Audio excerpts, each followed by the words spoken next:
आज रविवार 2 अगस्त 2020 है और आज का जो आप सबको बहुत ज़्यादा उत्सुकता रहती है वो है संडे पारिवारिक प्रवचन की। प्रत्येक रविवार को मेरा संडे पारिवारिक प्रवचन का लगभग 40 से 50 मिनट तक का एक वीडियो आता है, तो आवश्यक रूप से सपरिवार इस वीडियो को आप टीवी के माध्यम से जरूर सब परिवार सहित देखा करें। एक सत्संग का जो लाभ आपको परिवार के अंदर सबको प्राप्त हो। अब यहाँ मैंने जो चर्चा की है सब लोग आप परिवार के इकट्ठा बैठ करके करें। इसका आशय ये है कि जिस बात को आप जानते हो, जिस बात को आप समझ रहे हो, उस बात को आपके परिवार के सदस्य भी समझ लें। तो उससे क्या लाभ होगा कि जब आप परिवार के सहित आप बैठ के सुनते हो तो जो आपने सुना वो प्रत्येक परिवार के सदस्य ने लगभग सुन लिया है, तो सबकी विचार मन एक समान हो जाता है, एक समन्वय बन जाता है परिवार में। तो इसीलिए दैनिक मेरे जो लगभग 15 मिनट के प्रवचन डेली प्रवचन में आते हैं उसको भी आप परिवार से ही सुनने का प्रयत्न करें, तो अन्यथा आप स्वयं भी सुन सकते हैं। तो प्रत्येक दिन के मेरे प्रवचन जो है वो 15 मिनट के होते हैं लगभग, और जो मैंने अब कल 1 तारीख से एक श्रृंखला शुरू की है ईश्वर स्तुति प्रार्थना उपासना के 8 मंत्र। तो कल पहले मंत्र की व्याख्या हमने की थी, तो ये 8 मंत्रों की व्याख्या हमारी 20 से 25 मिनट तक के बीच में। मैं नहीं चाहता हूं कि मैं बहुत अधिक समय आपका लूं, लेकिन मैं चाहता हूं कि अगर कुछ बात समझाने के अंतर्गत यदि अतिरिक्त समय कुछ लगता है तो ये जहां मैं उचित समझता हूं वहां आप भी इसको उचित समझें और उस वीडियो को आखिर तक आप देखने का, समझने का, विचार करने का प्रयत्न प्रारंभ। बहुत से लोगों ने मुझे फ़ोन करके बताया कि आचार्य जी रात को सोने से पहले हम जो है अपना जो लीड लगा लेते कान में और रात को सोने से पहले हम सुनते हैं 15 मिनट। तो ईश्वर की भक्ति के साथ हम अपने जीवन में चले, उसको अधिक से अधिक सुनने का प्रयत्न करें, क्योंकि ये वेद ज्ञान जो है ये अथाह है। और जो एक मेरा प्रयास है वो है एक सिस्टम के अंदर आपको लाने, और निश्चित रूप से वेद ज्ञान के उस महत्व को पारिवारिक सामंजस्य के साथ अपने व्यक्तिगत जीवन के साथ आप अपने समाज की भी उन्नति करें, राष्ट्र की भी उन्नति कर सकें। तो मेरा आशय पारिवारिक साप्ताहिक प्रवचनों के माध्यम से ये है कि आपके परिवार का प्रत्येक सदस्य संस्कारी बने। प्रत्येक परिवार के प्रत्येक सदस्य के मोबाइल में आप मेरा जो YouTube का जो मेरा चैनल है उस चैनल को आप सब्सक्राइब कर दें, और जब सब्सक्राइब बच्चे करेंगे तो कभी ना कभी उसको देखेंगे और देखें और सुन करके कुछ अच्छी बातें, कुछ अच्छा ज्ञान जो शायद वो माता पिता से ग्रहण नहीं करते, शायद आचार्य जी से ग्रहण कर सकते हैं। और मेरा आशय हमेशा परिवार के अंदर एक समन्वय की भावना, समन्वय की भावना लाने का प्रयत्न है। सामाजिक दृष्टिकोण में भी मेरा विचार ही रहता है कि समाज पूरा इकट्ठा होकर के, एकत्र होकर के चले, न कि विघटन की स्थिति को हम पैदा करें। तो मैं उसी आशय के साथ अपने प्रत्येक कार्य को करता हूँ। आज का संडे प्रवचन का जो विषय है हमारा, स्तुति प्रार्थना और उपासना की क्या आवश्यकता है। अब बहुत से बच्चे भी बैठे सुन रहे होंगे, तो मैं स्टूडेंट के हिसाब से ही थोड़ा प्रारंभ करता हूँ इसको। मान लीजिए कोई भी बच्चा, आप में से कोई भी अपने पिता से कुछ चीज़ों को चाहता है। मान लीजिए आप कोई चीज़ चाहते हो पिता से, तो आप उस चीज़ की प्राप्ति के लिए क्या करोगे? कोई भी वस्तु, कोई भी पदार्थ यदि आपको प्राप्त करना है अपने पिता से, अपने माता से, तो आप क्या करोगे? आप पहले अपने आचरण के अंदर ठीक प्रकार से उसको रखने का प्रयत्न करेंगे। हो सकता है प्रतिदिन आप गुस्सा करते हो, लेकिन उस दिन आप गुस्सा नहीं करोगे। क्यों? क्योंकि आपको प्राप्ति करनी है। फिर क्या करोगे? आप बीच बीच में जाके माता पिता से अपना प्रेम भी व्यक्त करोगे, लाड़ भी लड़ाओगे। उनको कहेंगे, mummy you are very good, आप बहुत अच्छे हो पापा। और फिर क्या है? अब माता पिता तो समझना प्रारंभ कर देते हैं इस बात से कि इसको आज कुछ ना कुछ चाहिए, इसलिए ये मुझे ये समझा रहा है कि मैं बहुत अच्छा हूं। तो जब आप अपने माता पिता को ये बात बताना प्रारंभ करते हैं, तो माता पिता भी उस बात को समझ लेते हैं। फिर आप क्या करते हो बच्चे? आप उनसे एक रिक्वेस्ट करते हो। रिक्वेस्ट क्या करते हो? कि पापा मुझे ना एक चीज मेरे लिए बहुत जरूरी है। और वो क्यों जरूरी है, क्यों आपको चाहिए, उसको भी आप सही ढंग से बताने का प्रयत्न करें। तो पहले आपने पिता को बहुत अच्छा बताया, और उसके बाद पिता से अपनी जो वस्तु आपको चाहिए थी वो आपने मांगी, और फिर उसके बाद आप इस बात का भी प्रॉमिस करते हो, इस बात का भी संकल्प आप लेते हो कि मैं इस पदार्थ, इस वस्तु का सही प्रयोग करूंगा, अच्छी प्रकार से उसको रखूंगा, सही ढंग से उसको मेंटेन करूंगा। तो इस बात का भी आप माता पिता को ये आश्वस्त करते हैं। और जब माता पिता इस बात से आश्वस्त हो जाते हैं कि आप उसका प्रयोग बाद में ठीक प्रकार से करोगे, तो माता पिता आपको वह वस्तु प्रदान कर देते हैं, क्योंकि उनको आपके ऊपर विश्वास हो जाता है। अब 3 प्रक्रियाएं यहाँ पर हुई। आपने बहुत अच्छे है ये कहा, आपने अपनी डिमांड रखी माता पिता के सामने, और माता पिता ने आपको, आपने ये भी बताया कि इसको मैं अपने जीवन में अपने अच्छी प्रकार से रखूंगा। अब ये तो हो गई एक भौतिक चीज हमें जो चाहिए, लेकिन यही बात हम सब की, चाहे वो स्टूडेंट हो, चाहे वो मैरिड लोग हो, चाहे वो अपने बुजुर्ग हो, उन सभी को कुछ न कुछ नित्य प्रति आवश्यकता होती है। आपको क्या चीज की आवश्यकता है? कभी आप अपने पूरे दिन का विश्लेषण करें तो शायद पूरे दिन में 5 बार आपके सामने यह प्रश्न आया होगा, अब मैं क्या करूं?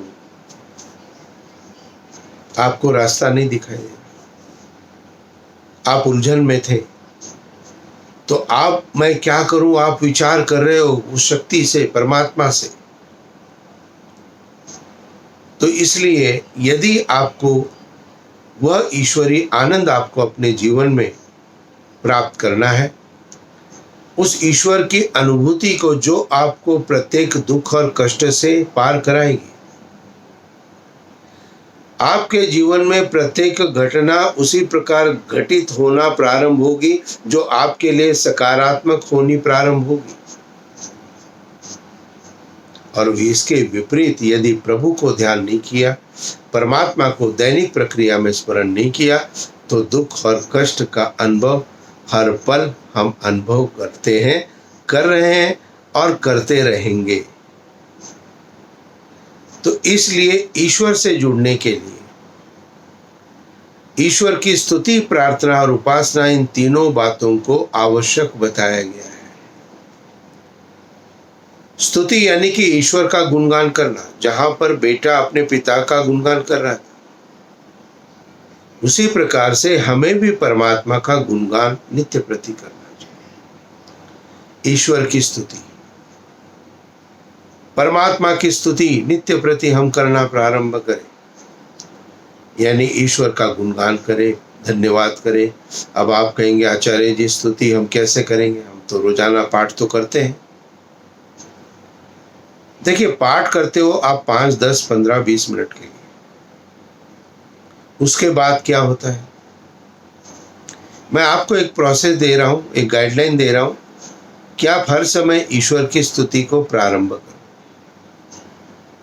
कैसे करेंगे, आपने घर के अंदर जल, प्यास लगी आपको, जल का ग्लास, पानी का ग्लास आपने उठाया पीने के लिए, और जल ईश्वर द्वारा प्रदत्त पदार्थ है, और वह पदार्थ आप ग्रहण करने से पहले उस ईश्वर को स्मरण करो जिसने यह जल आपको प्राप्त कराया है। तो जो इसका आदि मूल स्रोत है, जहां से यह प्रारंभ हुआ, वह परमात्मा की व्यवस्था है, वो ईश्वर की व्यवस्था है। और ईश्वर ने हमें जल क्यों प्रदान किया, क्योंकि हमारे शरीर के अंदर जब हम कुछ भी खाएंगे तो ये शरीर, उसके अंदर गंदगी भी जाएगी, विकार भी उत्पन्न होंगे। इस विकारों को शुद्ध करने के लिए एक प्रोसेस है जल का, तो जल आवश्यक है। तो क्यों न हम ईश्वर की स्तुति अर्थात ईश्वर की प्रशंसा जल पीने से पहले करें। 1 सेकंड के लिए याद कर लीजिए परमात्मा को, प्रभु तेरी कृपा बहुत, प्रभु तेरी असीम कृपा, प्रभु तेरा धन्यवाद। या गायत्री मंत्र का मन में पाठ करें और फिर जल को पिए। अब जल आप लगभग कितनी बार पीते हैं? अधिकतर लोग वैसे सोचते तो बहुत है कि हम पानी खूब पीते आचार्य जी, लेकिन वो कभी काउंटिंग नहीं करते। मेरा आपसे विशेष आग्रह है, जल की अपनी काउंटिंग को जरूर ध्यान रखिए। कम से कम 8 से 10 ग्लास यानी कि 2 से 2.5 लीटर पानी आपको प्रत्येक दिन आपके शरीर के लिए आवश्यक है, शुद्धि के लिए। तो आप जल पीने से पहले ईश्वर की स्तुति करें, हो गया ना काम। आप भोजन करते हैं, भोजन शरीर के अंदर शक्ति को, बल को प्रदान करता है। यदि 6 दिन भोजन नहीं करेंगे शरीर बेकार हो जाएगा, काम नहीं कर सकते कुछ। We need the energy. तो ये एनर्जी, ये ताकत, ये शक्ति हमें भोजन से प्राप्त हो रही है। तो भोजन का जो स्रोत है, जो आदि प्रारंभ में अन्न को जहां उत्पन्न किया जिसने, वो कौन है? परमपिता परमात्मा है। अन्न को उत्पन्न करने की व्यवस्था किसकी है? परमात्मा की है। तो क्यों ना हम ईश्वर का ध्यान करें। अधिकतर जो स्टूडेंट है उस मेरी बात को ध्यान में रखें, बच्चे सभी लोग, कि आपको 5 बार ईश्वर का ध्यान जरूर करना है। सुबह उठते हैं, भूमि पर पैर रखने से पहले 1 बार गायत्री मंत्र का मन में पाठ करो और फिर पैर जमीन पर रखें। दूसरी बार ब्रेकफास्ट जब आप करते हो, नाश्ता करते हो, नाश्ता सामने आ गया आपके बच्चों, और आपने 1 बार मन के अंदर आंखें बंद करके गायत्री मंत्र का पाठ किया और फिर नाश्ते को प्रारंभ। तीसरी बार जब आप लंच करते हैं, चाहे स्कूल में, विद्यालय में करते हैं या बाहर कहीं भी कुछ भी खाते हैं, तो जब भी दोपहर का भोजन करते हैं, भोजन सामने आ गया, आंखें बंद कर दी और 1 बार मन में गायत्री मंत्र का पाठ कर दिया। वैसे भोजन का भी एक अलग मंत्र है, लेकिन अधिकतर लोगों को याद नहीं है। तो आप गायत्री मंत्र का पाठ करके फिर दोपहर का भोजन प्रारंभ करें। कितनी बार हो गया? सुबह उठने के साथ, नाश्ते के बाद से पहले और दोपहर के भोजन पहले, 3 बार हो गया। और चौथी बार आपको डिनर से पहले, रात्रि का भोजन आपके सामने आ गया, उस भोजन को ग्रहण करने से पहले आप जो है जरूर ईश्वर का ध्यान करो और फिर उस भोजन को करना प्रारंभ। और यदि डिनर एक सभी लोग इकट्ठा बैठ कर के परिवार के कर रहे, यदि डाइनिंग टेबल पे, तो क्यों न सभी लोग 1 बार गायत्री मंत्र का पाठ करें, उच्चारण से, वाणी से, सभी एक साथ, और गायत्री मंत्र के पाठ के बाद में अपने भोजन को करना प्रारंभ करें। भले 2 ही व्यक्ति बैठे हो, 4 ही व्यक्ति बैठे हो, तो रात्रि भोजन से पहले भी एक सामूहिक वेद मंत्र का पाठ आपका होना अति आवश्यक है। तो बच्चे क्या करें, डिनर से पहले भी एक बार मन में गायत्री मंत्र पढ़ें, और चौथी बार, 5वीं बार, ये चौथी बार हो गया डिनर का, और 5वीं बार रात को सोने से पहले जब आप बिस्तर पे पूरी तरह सो जाते, अब आप नींद के लिए जा रहे हो, आप गायत्री मंत्र का मन के अंदर जप करना प्रारंभ करें, और धीरे धीरे आप देखेंगे आप जप करते करते मन के अंदर ही आप निद्रा में, गहरी निद्रा के अंदर चले। तो ईश्वर की जो स्तुति है वो केवल प्रार्थना के समय, जो हम डेली प्रेयर्स के समय ही करनी है, उतना पर्याप्त नहीं है आपके लिए। ये आप सभी के लिए मैं कह रहा हूँ। आप सबको उस जो दैनिक प्रार्थना, वो एकाग्रता है, वो समाधि अवस्था को प्राप्त करने के लिए है, उसका अलग उद्देश्य है हमारा। लेकिन ईश्वर की स्तुति हमको हर समय करनी है। ईश्वर द्वारा प्रदत्त हर चीज को ग्रहण करने से पहले हम ईश्वर का ध्यान करें, और श्वास हम हर सेकंड में ले रहे हैं, वायु हम हर सेकंड में ले रहे हैं, तो हर सेकंड हम परमात्मा के ध्यान में रहें। तो ईश्वर द्वारा प्रदत्त जो भी पदार्थ है उसके ग्रहण से पहले ईश्वर को स्मरण करें। बाहर यदि निकल गए तो बाहर प्रकृति को देखिए, पेड़ को, पौधों को, सूर्य को, चांद को, तारों को, वायु को, इन सब के स्पर्श को अनुभव करते हुए उस परमात्मा को स्मरण करो, उसकी दिव्यता को, और ये ईश्वर की स्तुति होगी। स्तुति का अर्थ है गुणगान करना। तो ईश्वर का गुणगान करना, ईश्वर की प्रशंसा करना, यह स्तुति कहलाती है। और स्तुति करने से क्या होगा, आपको ईश्वर से प्रेम हो जाएगा। क्या हो जाएगा, प्रेम हो जाएगा। अभी दैनिक प्रक्रिया में ईश्वर से प्रेम कब है, 10 मिनट जो हम डेली प्रेयर करते हैं तब है, और शायद हम शाम को भी हम डेली प्रेयर करते हैं तब है, बस। अब इस प्रोसेस में क्या हो गया, इस प्रोसेस में आपने ईश्वर का बार बार चिंतन किया है, बार बार धन्यवाद किया है, बार बार ईश्वर की प्रशंसा की है, तो उसके साथ क्या हो गया, ईश्वर से आपका प्रेम हो गया। और जिससे आपका प्रेम रहता है वह आपके पास रहता है या नहीं रहता है, बताइए। आप कहेंगे बिल्कुल रहता है। और आपके कहाँ रहता है, तो आप कहेंगे जी हमारे हृदय में रहता है। तो हृदय तो ये बायोलॉजिकल हार्ट है, लेकिन आध्यात्म का हृदय अलग होता है। तो कोई बात नहीं, ईश्वर हमारे हृदय में। तो स्तुति करने का लाभ क्या हो गया, ईश्वर से प्रेम हो गया, और ईश्वर से प्रेम होने के कारण ईश्वर की समीपता को हमने प्रारंभ कर दिया, और प्रेम होने के कारण हर समय अब ईश्वर हमारे हृदय में है। कल्पना करो कि आपके हृदय के अंदर ईश्वर है, अब ईश्वर की शक्ति आपके साथ है, और आपके लिए कोई कार्य असंभव हो सकता है क्या, नहीं हो सकता। तो इसलिए प्रत्येक उत्तम कर्म के लिए ईश्वर प्रेरणा देता है, अपनी शक्ति को प्रदान करता है उत्तम कर्म करने के लिए। आपके अंदर उत्साह देगा, आनंद देगा, निर्भयता देगा, डर नहीं लगेगा उत्तम कर्म में। और इसके विपरीत पाप कर्म करने में क्या करेगा ईश्वर, आपको अंदर डर को पैदा करेगा। तो आप सभी विद्यार्थी जितने विशेषता ध्यान करें कि यदि किसी भी कार्य को करने से आपको डर लग रहा है, समझ लो वो पाप कर रहा है, उससे हमें बचना है। तो ईश्वर हमेशा उस व्यक्ति के साथ रहता है जो ईश्वर की हर समय स्तुति करते हैं। आप कहेंगे आचार्य जी बाकी लोगों को भी कुछ प्राप्त होता है या नहीं होता जो ईश्वर को प्रेम नहीं करते, स्तुति नहीं करते? तो ध्यान रखिए, ईश्वर अपनी प्रेरणा को सबको प्रदान करता है। ईश्वर का जो प्रकाश है, सूर्य का हम सबको प्राप्त होता है, जल हम सबको प्राप्त है, वायु सबको प्राप्त है, पृथ्वी, औषधियां, अन्न सबको प्राप्त है। तो वहाँ अच्छे बुरे का कोई नहीं है। तो ईश्वर सबको प्राप्त कराता है, लेकिन जो प्रभु की साधना में, प्रभु की स्तुति के अंदर में जो आत्मा होती है, उसको उन चीज़ों का आभास हो जाता है और वो उस उत्तम चीज़ों को अपने जीवन में ग्रहण कर पाते हैं।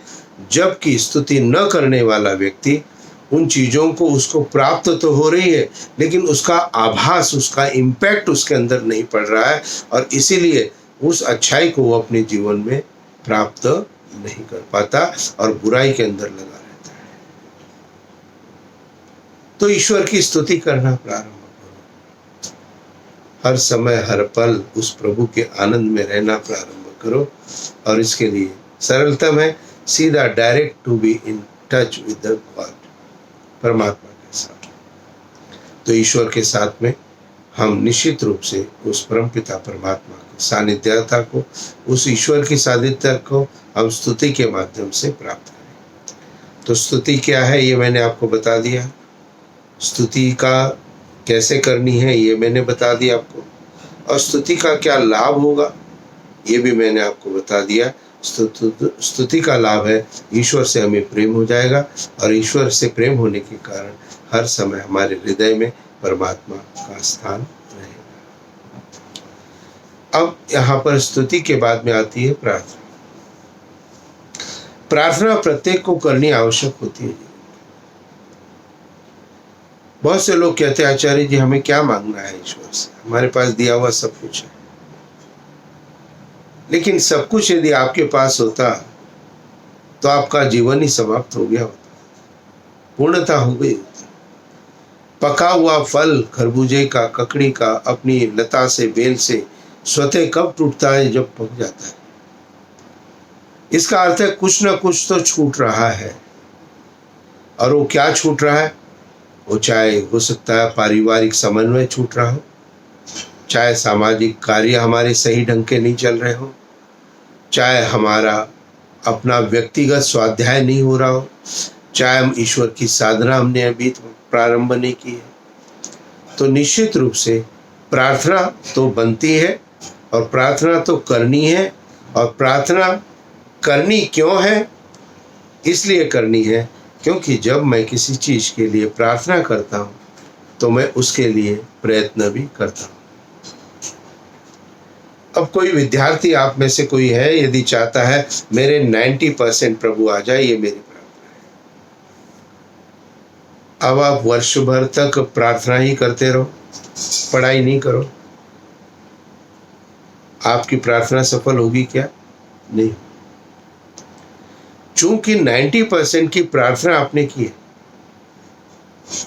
तो प्रार्थना करने से आपके अंदर उस 90% को अचीव करने के लिए कार्य क्या करने हैं, उसके लिए आप व्यक्तिगत रूप से कार्य को प्रारंभ करेंगे। यदि प्रार्थना नहीं की तो फिर कार्य भी प्रारंभ नहीं।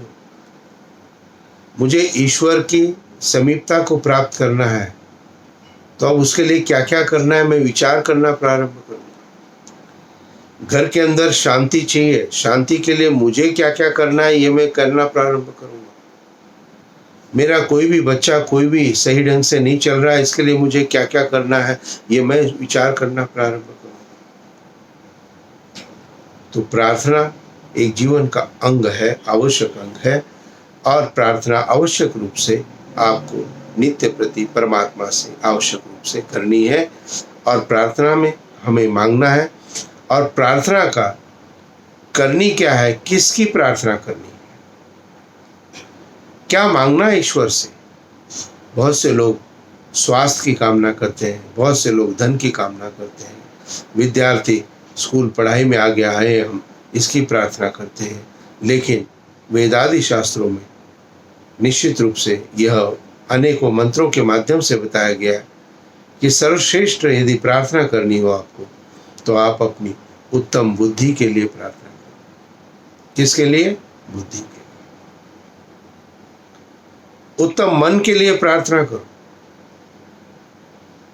उत्तम इंद्रियां कर्म हमारी करे इसकी प्रार्थना करें। गायत्री मंत्र में भी बुद्धि की प्रार्थना करते हैं, क्योंकि वो बुद्धि के द्वारा ही हम कार्य करते हैं। यदि हमारी बुद्धि उत्तम हो गई तो हमारी प्रार्थना सफल हो जाएगी। लेकिन प्रार्थना के लिए पुरुषार्थ आवश्यक है, इस बात को जरूर ध्यान करना है। अधिकतर प्रक्रिया में हम नित्य प्रति जो भी साधना का कर्म आप कर रहे हो, जो भी आप ध्यान कुछ भी प्रार्थना कर रहे हो, आप केवल ईश्वर से प्रार्थना कर रहे हो, ध्यान रखना। ना आप स्तुति कर रहे हो, ना आप उपासना कर रहे हो। इसलिए केवल प्रार्थना कर रहे हो, इसलिए आपकी प्रार्थना सिद्ध नहीं हो रही है। इसलिए तीनों को साथ लेके चलना है। तो प्रार्थना के लिए पुरुषार्थ भी करना है। अब यदि बच्चे सोचे कि बुद्धि को बढ़ाना है तो क्या करना चाहिए? एक विद्यालय में बच्चों से मैंने प्रश्न किया कि आपको बुद्धि आगे बढ़ानी है, क्यों? क्योंकि आपको आगे अच्छे परसेंटेज लेके आना है, पढ़ाई में आगे बढ़ना है। बताओ बच्चों, बुद्धि किससे बढ़ती है? तो एक बच्चे ने कहा मुझे कि आचार्य जी, बादाम खाने से बुद्धि बढ़ती है। मैंने कहा कि पूरे साल भर तुमको हम 100 ग्राम बादाम रोज खिलाए, 200 ग्राम बादाम रोज खिलाए, तो तुम्हारी बुद्धि बढ़ जाएगी क्या अपने आप? कहता है नहीं आचार्य। तो ध्यान रखिए, किसी के पदार्थ सेवन से हमारा मस्तिष्क, जिसके अंदर बुद्धि का स्टोरेज है, वो पुष्ट हो सकता है। मस्तिष्क हमारा बादाम के माध्यम से पुष्ट बलशाली हो सकता है, लेकिन हमारी बुद्धि बादाम से नहीं बढ़ती है। बुद्धि बढ़ाने के लिए हमें कुछ न कुछ आवश्यक रूप से कर्म करना है। अब यहाँ पर इस प्रार्थना को हम लेके चले, यदि मान लीजिए कि हम बुद्धि को बढ़ाना चाहते हैं, अब उसके लिए पुरुषार्थ क्या करना है? महर्षि दयानंद सरस्वती ने भी कहा कि प्रार्थना बिना पुरुषार्थ के पूर्ण नहीं हो सकती है। प्रार्थना पूर्ण पुरुषार्थ, वहां केवल पुरुषार्थ नहीं लिखा है, पूर्ण लिखा है कि टू द पॉइंट, पूरी तरह से हमें मेहनत करनी पड़ेगी। अब यहाँ पे यदि हमें विचार करते हमारी बुद्धि उत्तम बने, तो हमें प्रार्थना हमने कर ली, अब हमें क्या करना चाहिए उसके लिए? बहुत ज़्यादा लंबी चौड़ी लिस्ट नहीं है, बहुत सारी बातें आपको जीवन में नहीं करनी है। आपको क्या करना है? आपको अपने ज्ञान को प्राप्त करने के लिए जो विद्या वेद आदि में दी है, जो विद्या आपकी पुस्तकों में दी है, उस विद्या को ध्यान मन लगाकर ग्रहण करना है। यदि किसी भी चीज को आप यदि पढ़ते हो ध्यान मन लगा के, तो वह आपको प्राप्त हो जाती है। पहले आपको प्राप्त थी क्या? हाँ, नहीं। कोई भी यदि क्वेश्चन आपका है स्टडी का, उसको अपने ध्यान मन लगा करके पढ़ा, पूरा समझा पूरा, चाहे मैथमेटिक्स का कोई फार्मूला है, चाहे साइंस की कोई बात है, चाहे कोई भी चीज़ है, उसको आपको पता नहीं थी, आपने उसको पूरी तरह ध्यान मन से समझा। अब पूरी तरह ध्यान मन से समझने से क्या हो गया? वो आपको प्राप्त हो गई। अब आपको पता है। पहले पता थी क्या? नहीं थी। अब क्या हो गया? अब पता हो गई। कैसे? पढ़ने से। तो पढ़ने से क्या हो गया? आपका बुद्धि का स्तर जो पहले नहीं था वो अब है। इस स्तर तक बुद्धि पहुंच गई, और निश्चित रूप से इसको आगे बढ़ाते जाना है। बहुत से विद्यार्थी स्टूडेंट ये सोचते हैं कि हमने इतना पढ़ लिया, इतना पर्याप्त है। नहीं, उसके अंदर और गहराई से और अधिक और अधिक और अधिक और अधिक पढ़ना है। जो केवल मात्र वैदिक संध्या से नित्य कर्म दोनों समय करते हो और सोचते हैं कि हम पूरी तरह से कर रहे हैं, नहीं, पूर्णता नहीं है। और भी अधिक उत्तमता से आपको अपने जीवन में आगे बढ़ना है, और उसी जीवन में आगे बढ़ने के लिए आपको गायत्री मंत्र एक निश्चित रूप से पूर्णता प्राप्त कराता है। गायत्री मंत्र में क्या है? धी कहते हैं बुद्धि को, हमारी बुद्धि उत्तमता को प्राप्त हो। तो ये हो गया प्रार्थना। तो प्रार्थना विषय से हमें ये प्राप्त हो गया कि हमारी प्रार्थना बुद्धि को बढ़ाने के लिए, जिसके लिए हम स्वाध्याय नित्य प्रति करेंगे। और जो कल से मेरे प्रारंभ हो गए वेद स्वाध्याय के 8 मंत्र, हाँ, उसको भी आप जरूर मेरे ईश्वर स्तुति प्रार्थना उपासना के 8 मंत्र इस शीर्षक से होंगे। 1/8 का मतलब है पहला मंत्र 8 मंत्रों का, 2/8 मतलब दूसरा मंत्र 8 मंत्रों के अंतर्गत। तो उसको जरूर आप पूरे 8 वीडियो को जरूर देखने का प्रयत्न करें। और ये तभी संभव होगा जब आप मेरे चैनल को सब्सक्राइब करेंगे, जब परिवार के सभी सदस्य मेरे चैनल को सब्सक्राइब करेंगे। आप अपने मित्रों को भी ये वेद ज्ञान पहुंचाने का एक प्रयत्न करें सब्सक्राइब के माध्यम से। तो निश्चित रूप से आपके जीवन में जो विद्या प्राप्ति है, जो आपको लगता है कि बुद्धि अब बढ़ानी है, उसके लिए विद्या की प्राप्ति मुझे करनी है, तो पहला कर्तव्य हो गया, पहला कर्म विद्या के लिए जो पुरुषार्थ मुझे करना है वो है स्वाध्याय या वेद का अध्ययन या बातों को सीखना समझना। दूसरी जो बात जिससे बुद्धि आपकी बढ़ सकती है वो है सत्संग। आप मेरे वीडियोस रोज देख रहे हैं, लगभग 12,000 प्लस मेरे व्यूज हो चुके हैं 2 महीने के अंदर, 3 महीने के अंदर। तो जो आप ये देख रहे हो, जो आप ये सुन रहे हो, तो आपका स्तर थोड़ा थोड़ा ऊपर कहीं ना कहीं अदृश्य रूप में आपको प्राप्त हो रहा है। दृश्य रूप में तब होगा जब आप एक पूरे वीडियो को पूरा ध्यान मन लगा के 4-5 बार उसको सुनेंगे और फिर उसके अंदर के तथ्य को आप ग्रहण करेंगे, तब वो आपको वीडियो प्राप्त होगा। अन्यथा स्मृति में, याद में कहीं ना कहीं आपके बना रहेगा और ये ज्ञान आपका धीरे धीरे बढ़ रहा है, लेकिन वो अदृश्य है। दृश्य तब होगा जब 4-5 बार बार बार, जब तक पूर्णतः हमें उसको समझ में नहीं आ जाए तब तक हम उसको देखें, सुने और विचार करें। तो निश्चित रूप से दूसरा जो माध्यम है बुद्धि बढ़ाने का वह है सत्संग। अब बच्चे कहेंगे आचार्य जी हम तो सत्संग में नहीं जाते, तो मैं कहूँगा बच्चों से आप तो रोजाना सत्संग करते हो भाई। आप अपने माता पिता, अपने दादा दादी, नाना नानी, आपके बड़ों से आप सत्संग करते हो। आपकी जो विद्यालय में क्लास लगती है वो भी आपके लिए एक सत्संग है, और वो सभी आपके बुद्धि की उत्तमता के लिए, ये सारे के सारे प्रकरण आपके लिए है। तो निश्चित रूप से सत्संग भी एक माध्यम है जिससे हम अपने जीवन में उन्नति को प्राप्त कर सकते हैं, बुद्धि को बढ़ा सकते हैं। एक बालक से कभी मैंने पूछा था जो अपनी माता पिता की बात नहीं मानता था, तो मैंने उसको पूछा था आप माता पिता का कहना नहीं मानते हो? कहता हाँ जी नहीं मानता हूं। मैंने कहा एक बात मुझे बताओ, प्रश्न का उत्तर दो, ईश्वर ने 2 आंखें क्यों दी है? तो कहता है कि हम ज़्यादा से ज़्यादा देखें, दोनों दिशाओं में देखें, चारों दिशाओं में हम देख सकें, सामने सामने पूरा पूरा व्यू दिखाई देता है। मैंने कहा अच्छा बताओ 2 कान क्यों दिए हैं? तो उसने मुझे ये उत्तर दिया कि आचार्य जी एक कान से हम सुने और दूसरे से बाहर निकालते हैं। आजकल शायद हम पूरे सत्संगों में यही करते हैं। हमारे जीवन के किसी भी प्रकरण में अंदर कहीं हमने उन्नति का भाव महसूस नहीं किया। वो इसीलिए क्योंकि एक कान से सुना, दूसरे कान से बाहर निकाला। कभी सत्संग से आए, घर पे आकर के सबको कहा आज बहुत बढ़िया सत्संग हुआ, बहुत बढ़िया बढ़िया बात हुई। और बच्चे ने या बेटे बहू ने किसी ने पूछ लिया पापा जी आज क्या क्या बताया? उन्होंने बताइए हमको।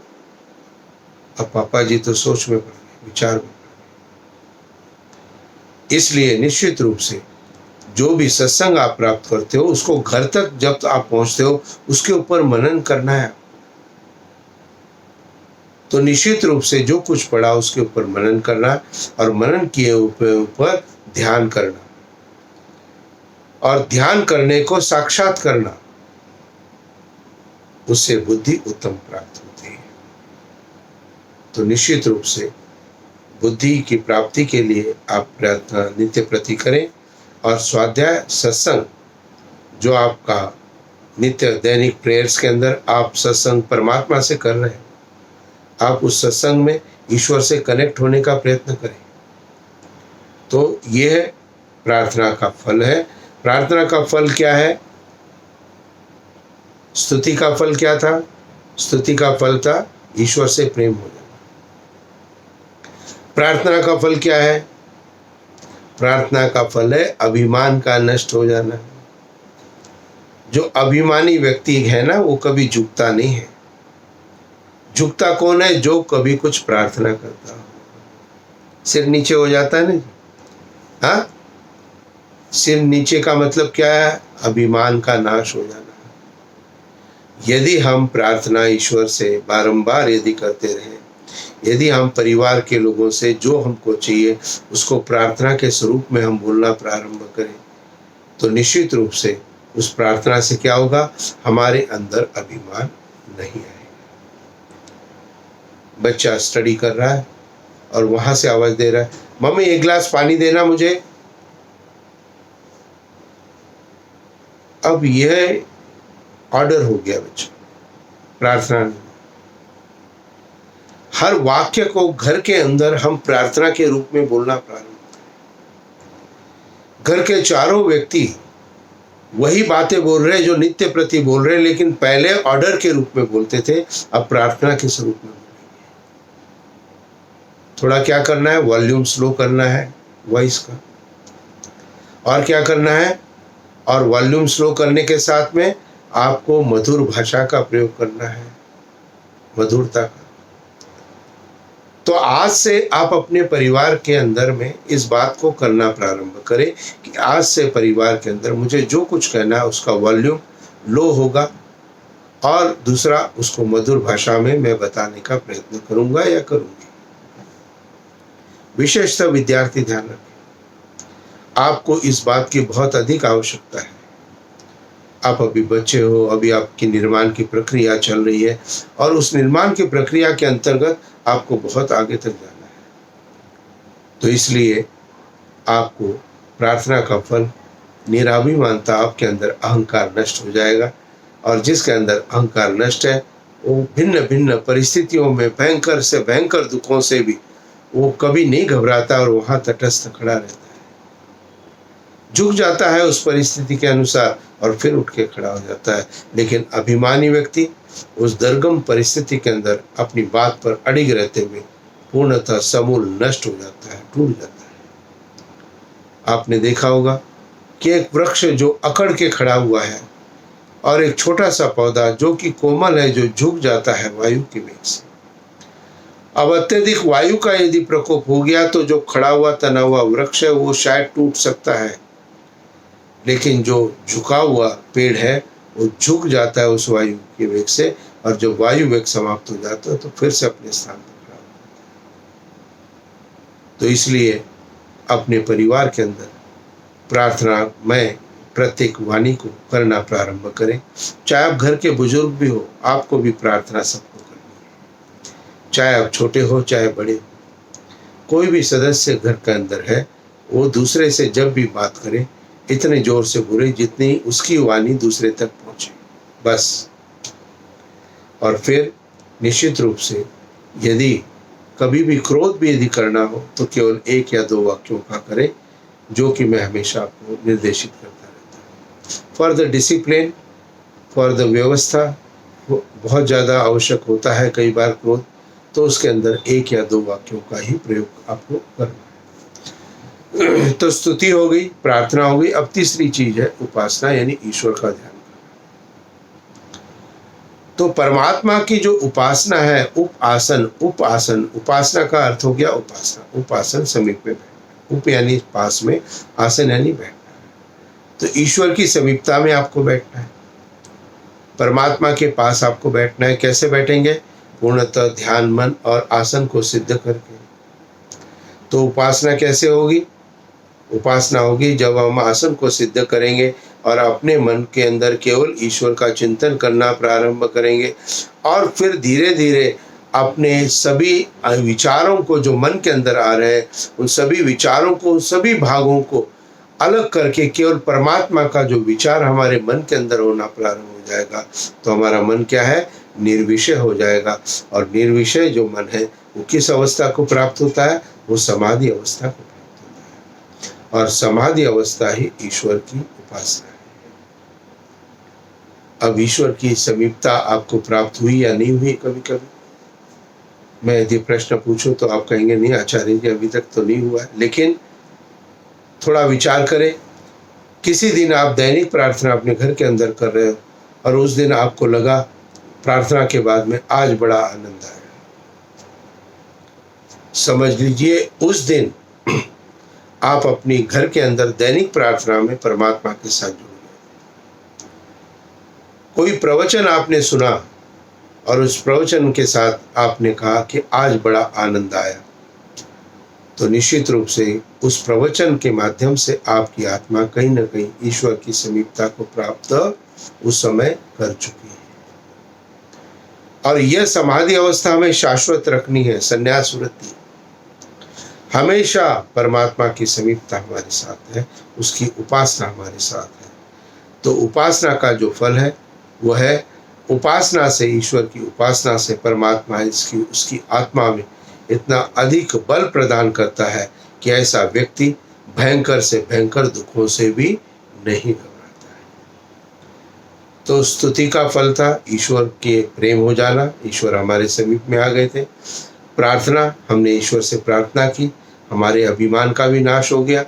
और उपासना का फल है कि हमारे अंदर शरीर से तो शक्ति है ही है जो कि हमने भोजन से प्राप्त की है, लेकिन मेरी आत्मा, मेरी सोल भी, मेरा माइंड भी, मेरी विजडम भी, मेरी बुद्धि भी अब बहुत बलशाली हो गई है, जो किसी भी परिस्थिति के अंदर कहीं पे डरेगी नहीं, भयभीत नहीं होगी। उन सभी चीज़ों को सहन करने की, दुख और कष्ट को सहन करने की क्षमता आपको उपासना से प्राप्त होगी। यदि आपको लगता है कि भिन्न भिन्न परिस्थितियों के अंदर में आपके अंदर डर पैदा हो जाता है, विपरीत परिस्थिति के अंदर में आपको अंदर कमजोरी महसूस होती लगती है, इसका अर्थ है आपकी दैनिक प्रार्थनाएं जो है, जो आप कर रहे हो, उसके अंदर आपका ध्यान मन ईश्वर में स्थिर नहीं हो रहा है। यह संकेत है आप, और निश्चित रूप से यह संकेत उन लोगों के लिए भी है जो भयंकर से भयंकर परिस्थितियों में भी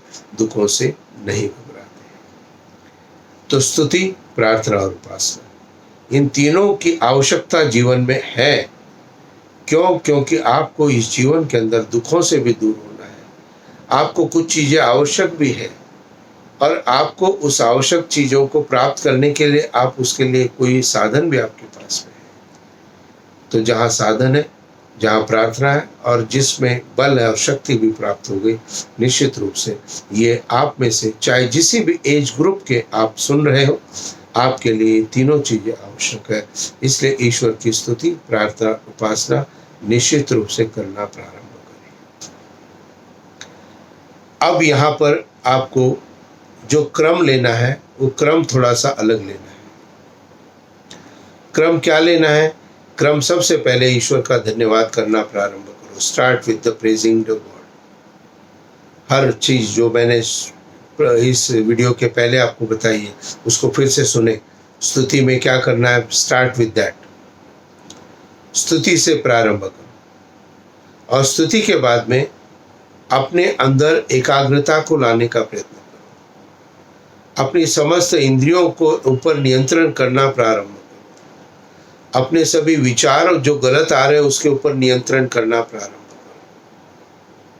उसके लिए नित्य प्रति बैठ करके ईश्वर का ध्यान करो, प्रार्थना करो, ईश्वर से समीपता प्राप्त करो। तो स्तुति के बाद में आपको क्या करनी? उपासना करनी। और उपासना में जब आपकी पूर्णता हो जाए, यानी your soul is connected with the God.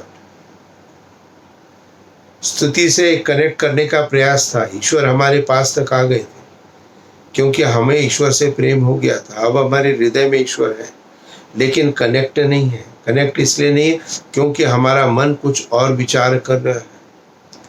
तो उपासना से इसको कनेक्टन में ले आइए, तो हमारी आत्मा ईश्वर के उस समीपता को उपासना के माध्यम से प्राप्त करे। और जब आप उपासना की स्थिति को प्राप्त कर लेते हो तो ध्यान रखिए, आपकी हर प्रार्थना,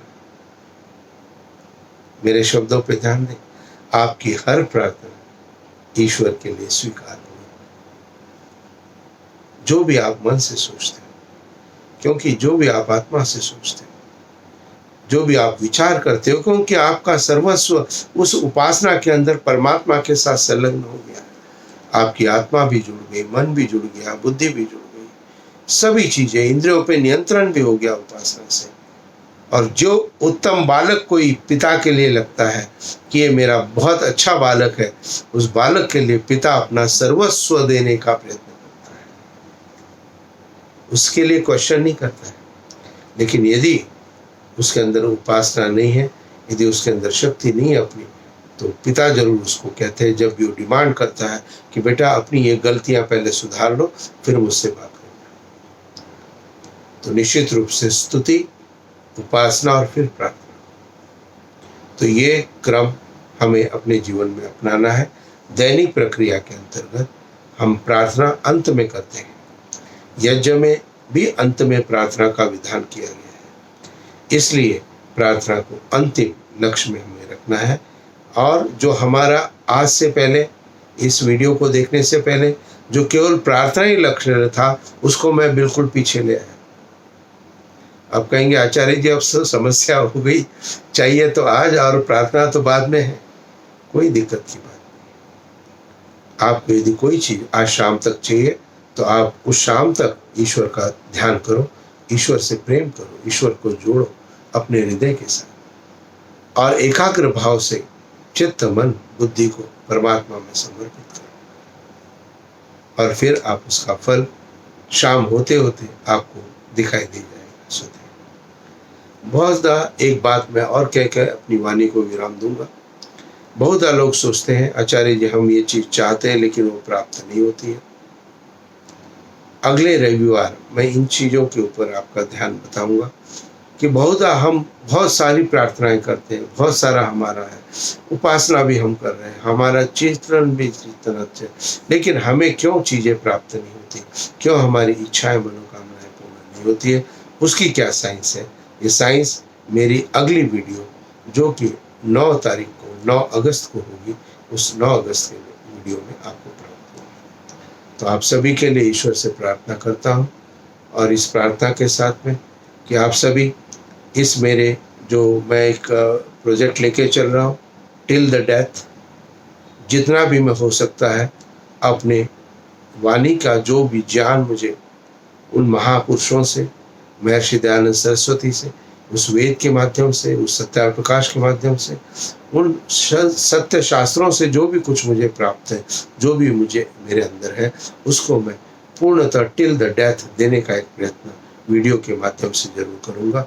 इसलिए वीडियो को अधिक से अधिक प्रचार प्रसारित करते रहें, और यह डेली मेरा एक वीडियो आपको प्राप्त होता है, इसलिए सब्सक्राइब आप जरूर करें, जिससे डेली वीडियो जब भी मैं अपलोड करूं आपको स्वतः ही मिलना प्रारंभ हो जाएगा।